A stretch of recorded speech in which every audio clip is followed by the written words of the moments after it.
Quinta-feira, 27 de março, essa é a terceira edição do dia. Nossa. Hoje a gente vai direto ao ponto. A gente vai falar da quebra do cessar-fogo em Gaza e a retomada dos bombardeios israelenses sob o comando do Benjamin Netanyahu. Isso. A gente quer entender o que levou a essa decisão. Certo. E quais as consequências disso, né? É, isso aí. Olhando para além da superfície dos acontecimentos. Sim. É importante a gente lembrar um pouco do contexto, né? Claro. A gente tinha uma expectativa inicial de um cessar-fogo lá em janeiro. Se falava em troca de reféns por prisioneiros. Sim. Uma retirada gradual das tropas israelenses até um plano de reconstrução para Gaza. É verdade. Só que esse progresso, Sim. que ainda era muito incipiente, né? Foi interrompido. Foi de repente assim. E aí fica a pergunta, né? É. O fim dessa trégua foi só culpa do Hamas, como Israel alega? Ou será que tem outras coisas em jogo? É a pergunta que não quer calar. Será que tem motivações políticas? Pois é. Pra gente tentar entender isso, a gente vai analisar relatórios internacionais e a opinião de especialistas sobre o tema. Se a gente começar pela versão oficial de Israel, né? Sim. Eles dizem que o Hamas desrespeitou os termos do cessar-fogo. Só que quando a gente olha mais de perto, a gente vê que tem outras informações aparecendo, né? Sim, tem outras coisas que a gente precisa considerar. Tinha uma segunda etapa prevista nesse acordo, Isso. que envolveria negociações formais para um cessar-fogo definitivo e a retirada completa de Israel Sim. a partir do 16º dia da trégua. Exato. E essa fase, pelo que parece, não andou. É. Essa fase meio que ficou parada. E por que será que essa segunda fase não foi para frente, né? Pois é. O Gershon Baskin, que é um negociador, que tem muita experiência com Hamas. Sim, bastante. Ele diz que da decisão do Netanyahu de interromper esse processo parece ter mais a ver com uma necessidade política Interessante. do que com estratégia militar. Ele argumenta que uma vitória militar total contra o Hamas é muito difícil. É bem complicado. E o governo Netanyahu não está muito disposto a apresentar uma alternativa política para o conflito.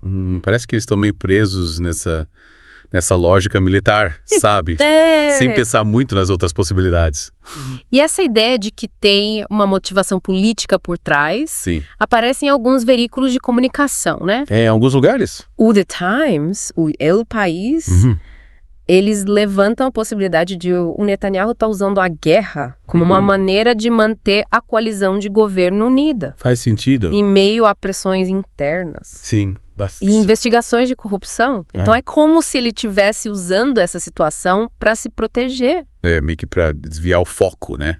Dos problemas internos. E é interessante a gente observar como essa retomada do conflito, ela coincidiu com a volta do partido Poder Judaico, do Coalizão. Que interessante, né?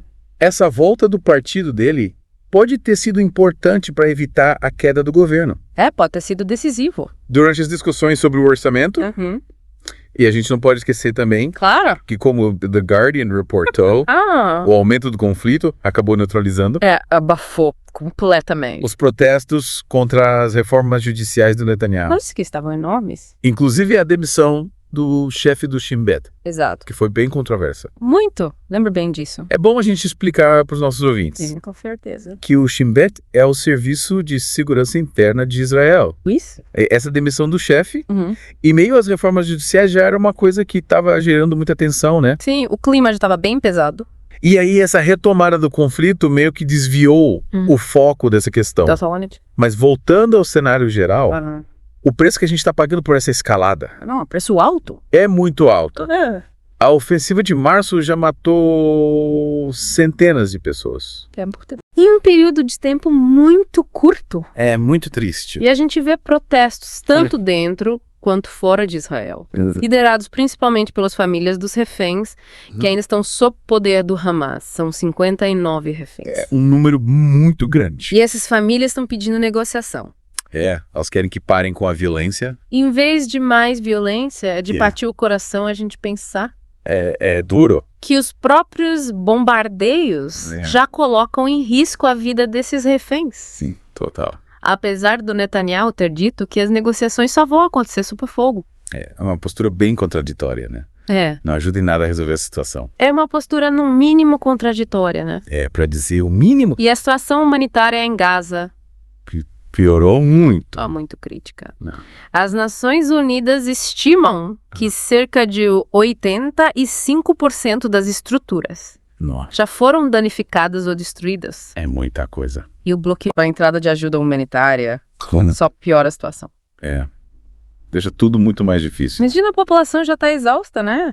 Já estão sofrendo há muito tempo. Com os deslocamentos à fome, o medo constante. Sim. E ainda tem esse bloqueio. É terrível. Os relatos que chegam dentro de Gaza vão de um colapso total. Um caos. Tendas que foram bombardeadas, Meu Deus. crianças soterradas, Que horror. hospitais que não conseguem funcionar. A situação está insustentável. Uma representante do escritório da ONU para a coordenação de assuntos humanitários descreveu a situação como um pesadelo que está se desenrolando diante dos nossos olhos. É uma descrição bem forte. E tem denúncias também. A DW Brasil reportou que 6 funcionários estrangeiros da ONU teriam sido feridos num ataque aéreo israelense. Meu Deus. As reações internacionais têm sido diversas. A França, a Alemanha e o Reino Unido pediram publicamente um cessar-fogo e a libertação dos reféns. A CNN Brasil noticiou isso, mas a posição dos Estados Unidos tem sido, no mínimo, ambígua. Um pouco confusa. Os Estados Unidos, eles falam a favor da paz, né? Mas continuam dando apoio militar e político para Israel. Então fica difícil de entender qual é a posição deles de fato. O Donald Trump, ele teve um papel importante na primeira fase do cessar-fogo. Mas agora ele apoia a retomada do conflito. Mudou de ideia completamente. Ele chegou a sugerir que Gaza virasse uma Riviera do Oriente Médio. É uma ideia que não foi bem recebida. Essa sugestão foi bastante criticada. Com razão. O historiador João Miragaia. Ele argumenta que esse apoio dos Estados Unidos acaba legitimando as políticas da extrema-direita israelense. Dá força para eles. E a CNN Brasil também reportou que Washington culpou Hamas pelas mortes recentes, mas não falou nada sobre o bloqueio humanitário e as violações de direitos humanos. Escolheram um lado, né, e ignoraram o outro. E aí fica difícil a gente acreditar na imparcialidade dos Estados Unidos, né? Fica complicado. Na busca por uma solução para esse conflito, a Liga Árabe fez uma cúpula no Cairo e apresentou uma proposta para a reconstrução de Gaza. Essa proposta tem 3 fases e inclui a proibição de deslocamentos forçados de palestinos e uma transição política para a autoridade palestina. Interessante. O Hamas disse que aceita a proposta com algumas condições. Mas Israel rejeitou a proposta. Não querem saber de negociação, né? Querem resolver tudo na forma. Israel não quer abrir mão do controle territorial. Querem ter o poder total. E nem aceita soluções que não envolvam uma ação militar. Lamentável. A gente vê que o Netanyahu, ele está priorizando uma permanência dele no poder. Através da continuidade do conflito. A paz não interessa para ele. Porque ameaça o poder dele. A paz virou uma ameaça. É inacreditável. Por ser interesses políticos dele. Pois é. E os reféns israelenses e a população de Gaza estão sendo usados como peças. Como se fossem descartáveis. Num jogo político. Muito perigoso. Um jogo sujo. Pesquisas de opinião mostram que mais de 70% da sociedade israelense quer um cessar-fogo permanente. A maioria da população quer paz. E muitos reservistas têm se recusado a lutar. Eles não concordam com essa guerra. O Donald Trump fez um comentário que foi bastante criticado. Ele disse que iam abrir os portões do inferno de Gaza. Esse tipo de comentário só aumenta a tensão. Só piora a situação. E atrapalha a chegada de ajuda humanitária.